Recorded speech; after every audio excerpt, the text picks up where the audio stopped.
పెద్ది సినిమాకి బిజినెస్ చూస్తూ ఉంటే కళ్ళు బైర్లు కమ్ముతున్నాయనే విధంగా అసలు ఫ్యాన్స్లో ఉన్నటువంటి ఆనందానికి అవధులు మాత్రం అస్సలు లేవు.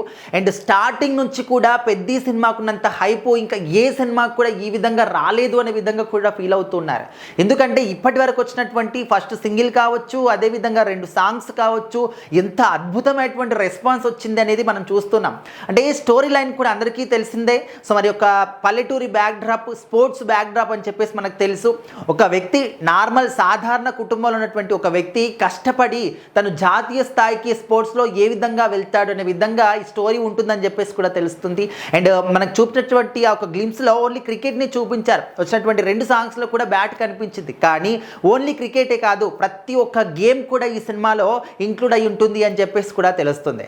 అండ్ ఇప్పుడు ఏంటంటే ఇటు నైజాంలో కావచ్చు, సీడెడ్లో కావచ్చు, లేకపోతే ఓవర్సీస్లో కావచ్చు, ఆంధ్రాలో కావచ్చు, ఎక్కడ చూసినా కూడా బిజినెస్ మాత్రం చాలా హై రేంజ్లో జరిగేటటువంటి అవకాశాలు కనిపిస్తున్నాయి. అంటే ఇంకా ఎగ్జాక్ట్గా అయితే ఇంత జరిగింది, ఇంకా తీసుకున్నారు, ఇంతకే తీసుకున్నారు అనే విధంగా అయితే ఒక అఫీషియల్ అనౌన్స్మెంట్ రాలేదు.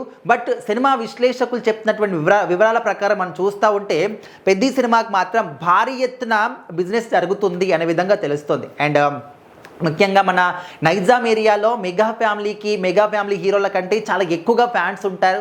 ఇక్కడ ఎక్కువగా బిజినెస్ జరుగుతుంది, ఇన్కమ్ కూడా దానికి డబుల్ రేంజ్లో వస్తుంది అనే విధంగా ఎప్పటి నుంచో కూడా ఉన్నటువంటి మాట. ముఖ్యంగా పవన్ కళ్యాణ్ గారికి మరి mega power star Ram Charan గారి రేంజ్ ఏంటనేది మనకు అందరికి కూడా తెలుసు. సో మరి లాస్ట్ ఇయర్ వచ్చినటువంటి ఒక గేమ్ చేంజర్ సినిమా బెడ్స్ కొట్టినప్పటికీ ఈ పెద్ద సినిమా మీద మాత్రం చాలా చాలా భారీ ఎత్తున అంచనాలు ఉన్నాయి. స్టార్టింగ్ నుంచి కూడా అదే విధంగా ముందుకెళ్తూ ఉన్నాయి. వస్తున్నటువంటి ఒక్కొక్క అప్డేట్ ఇంకా ఒక ఎక్స్పెక్టేషన్స్ని హై రేంజ్కి తీసుకెళ్తున్నాయి తప్ప చిన్న 1% కూడా డ్రాప్ అవ్వట్లేదు. వచ్చినటువంటి సాంగ్స్ కావచ్చు, రామ్ చరణ్ గారి లుక్స్ కావచ్చు, అండ్ సినిమా థీమ్ కావచ్చు, అండ్ హీరోయిన్ కావచ్చు, అక్కడ డైరెక్టర్ కావచ్చు, ప్రతి ఒక్కటి కూడా ఇంకా ఆతృత పెంచే విధంగా కనిపిస్తూ ఉన్నాయి. సో మరి ఓవరాల్గా అయితే పెద్ద సినిమాకి భారీ ఎత్తున అయితే బిజినెస్ అయితే జరగబోతుంది అని చెప్పేసి తెలుస్తుందన్నమాట. ఇన్సైడ్ వర్గాలు మాట్లాడుకుంటున్నారు, ఆల్రెడీ ఫిక్స్ అయిపోయాయి అని చెప్పేసి. బట్ అఫీషియల్ అనౌన్స్మెంట్ కోసం మాత్రం మనం వెయిట్ చేయాలి. ఈ యొక్క బిజినెస్లోనే చాలా అంటే కొత్త రికార్డ్ని క్రియేట్ చేస్తుంది పెద్ద సినిమాని మాట్లాడుకుంటున్నారు. మరి మీరు ఏ రేంజ్లో ఈ సినిమా గురించి ఊహించుకుంటున్నారనేది ఖచ్చితంగా కామెంట్ చేయండి.